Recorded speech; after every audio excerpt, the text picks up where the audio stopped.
Horas, salam Reformanda Masiha Holongan.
Shalom, selamat pagi yang Manginang dan saudara-saudara terkasih.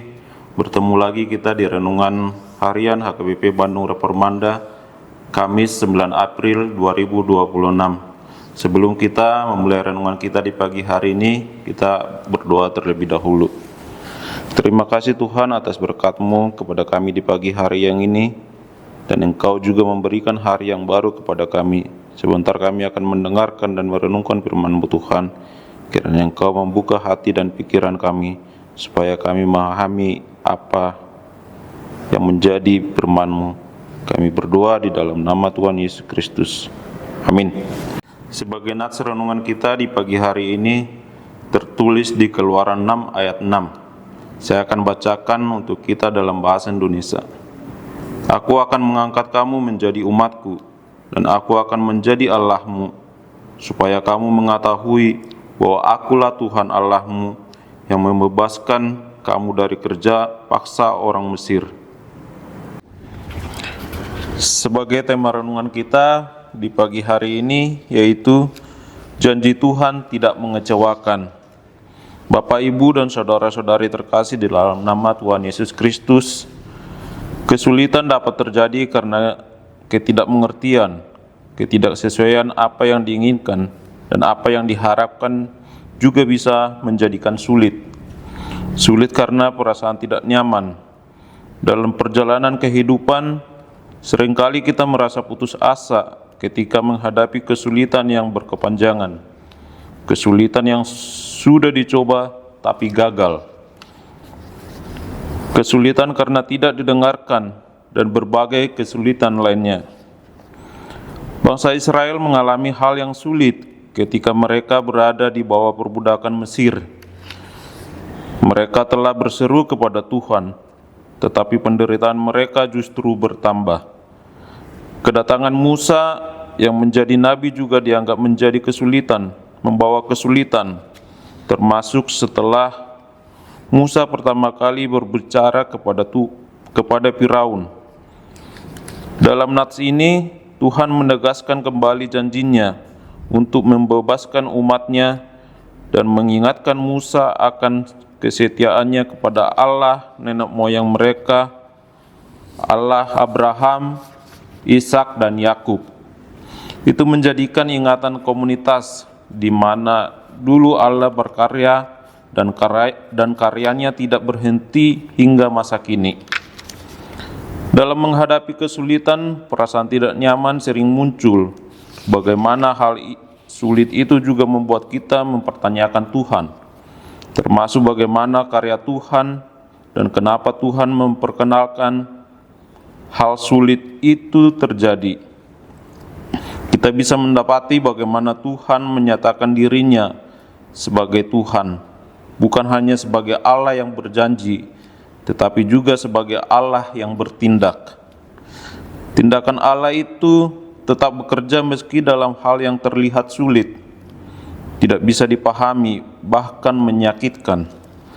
Allah mengingat perjanjiannya dan berkomitmen untuk membebaskan bangsa Israel dengan tangannya yang kuat. Itu menjadi janji Allah. Respon Musa yang ragu-ragu menunjukkan keterbatasan manusia dalam memahami cara kerja Tuhan. Musa ragu terhadap apa yang dia kerjakan. Itu memakai cara berpikir manusiawi yang kadang berbeda dengan cara Tuhan. Kesulitan dan kemampuan manusia sering tidak bisa seimbang, terlebih dalam kisah Musa. Namun Tuhan tidak bergantung pada kelemahan Musa, melainkan pada kuasanya sendiri. Allah bertindak dalam persoalan yang dianggap sulit oleh Musa. Setiap dari kita pasti punya kesulitan masing-masing, bisa berbeda dan itu sangat wajar. Kesulitan yang berbeda itu tidak untuk saling dibandingkan dan untuk perbandingan, tetapi orang tumbuh dan berkembang dalam konteks yang berbeda. Itu semua tetap dalam karya Tuhan, karya Allah. Dalam perbedaan itu ada kesalingan untuk saling belajar sabar dan melihat bagaimana Allah bekerja dalam kesulitan manusia, di mana dapat dirasakan bahwa Tuhan tetap setia pada janjinya, meskipun situasi tampak semakin buruk. Ketika kita merasa doa kita tidak dijawab atau keadaan justru memburuk, setelah kita berharap, Tuhan mengingatkan bahwa rencananya jauh lebih besar daripada yang kita lihat saat ini. Itu bisa kita nikmati dalam pertolongan Allah. Seperti Musa dan Israel yang harus belajar percaya pada penyertaan Tuhan, kita juga mengolah setiap kesulitan hidup untuk tetap beriman dan berpengharapan, bahkan di tengah situasi yang tampaknya tidak menentu. Dalam hal ini, keluarga dan gereja menjadi pendukung untuk mendengarkan dan menopang dalam kesulitan. Karena dalam kesulitan ada janji Allah yang sedang dikerjakan dengan caranya sendiri. Amin. Marilah kita berdoa. Terima kasih Tuhan atas firman-Mu yang kami dengarkan di pagi hari ini. Engkau mengingatkan kami Tuhan dalam setiap apapun kesulitan yang kami hadapi, tapi ada pengharapan yang Kau berikan kepada kami Tuhan. Berkati kami Tuhan dalam setiap aktivitas kami di pagi hari ini. Di dalam nama Tuhan Yesus Kristus kami berdoa dan mengucap syukur. Amin.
Marilah kita tutup renungan kita di pagi hari ini dengan berdoa doa Bapa kami. Bapa kami yang di sorga, dikuduskanlah nama-Mu, datanglah kerajaan-Mu, jadilah kehendak-Mu di bumi seperti di sorga. Berikanlah kami pada hari ini makanan kami yang secukupnya, dan ampunilah kami akan kesalahan kami, seperti kami juga mengampuni orang yang bersalah kepada kami. Dan janganlah membawa kami ke dalam pencobaan, tetapi lepaskanlah kami daripada yang jahat, karena Engkaulah yang punya kerajaan, kuasa, dan kemuliaan sampai selama-lamanya. Amin. Anugerah Tuhan kita Yesus Kristus, kasih setia Allah Bapa, pertolongan Roh Kudus, itulah yang menyertai hati dan pikiran kita hari ini dan selama-lamanya. Amin. Demikian renungan kita pagi ini. Selamat berkarya bagi Tuhan. Tetap semangat, tetap sehat. Salam Reformanda Masiha Holongan.